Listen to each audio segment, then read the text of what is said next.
Kita beralih ke informasi lain, pemirsa, pemasukan box office domestik di Amerika Serikat belum juga melampaui angka pra-pandemi COVID.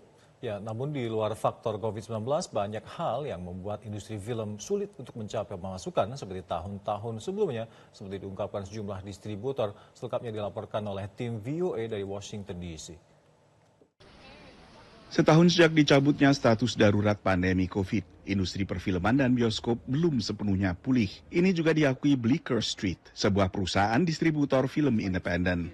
As everyone is coming out of COVID, I think there's a lot of optimism that especially the international market will post some very meaningful sales this year.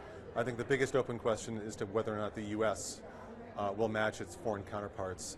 The U.S. has been very slow. Di luar darurat COVID, ada juga perkembangan internal di Hollywood.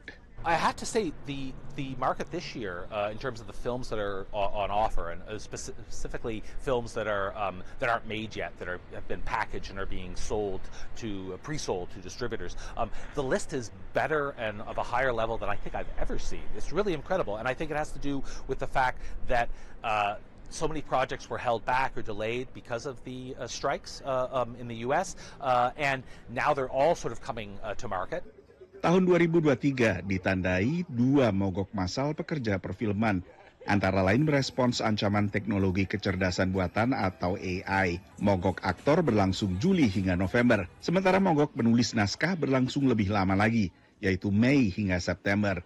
Selama 2023, pemasukan box office untuk pasar Amerika Serikat dan Kanada mencapai kisaran 9 miliar dolar totalnya. Ini adalah angka tertinggi sejak pandemi, tapi tak seberapa dibandingkan tahun-tahun sebelumnya. Pada 2018, pemasukan box office bahkan mendekati 12 miliar dolar. Akankah pemasukan bisa kembali ke angka pra-pandemi? Tergantung beragam faktor. What will it take for the box office to get back to pre-pandemic levels? One is, unfortunately, I do not think we're going to be having another $11 billion year, to quote the Ann Thompson book. That's not to say that it's not going to be an extremely viable business. One is going to be limited by the fact that many theaters closed during and after the pandemic. And two is, in order to reach those levels, you really need those stratospheric level box office hits. Quantity as well, but you need an Avengers film, you need a Batman film, you need a Spider-Man film. Unfortunately, none of those are really on offer this year. But fortunately, next year in 2025, I think we've got basically some version of all of those.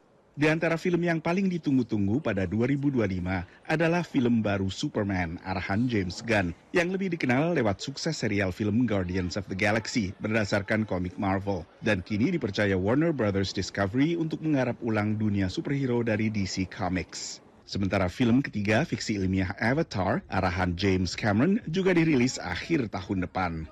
Dari Washington DC, Nova Purwadi dan tim VOA.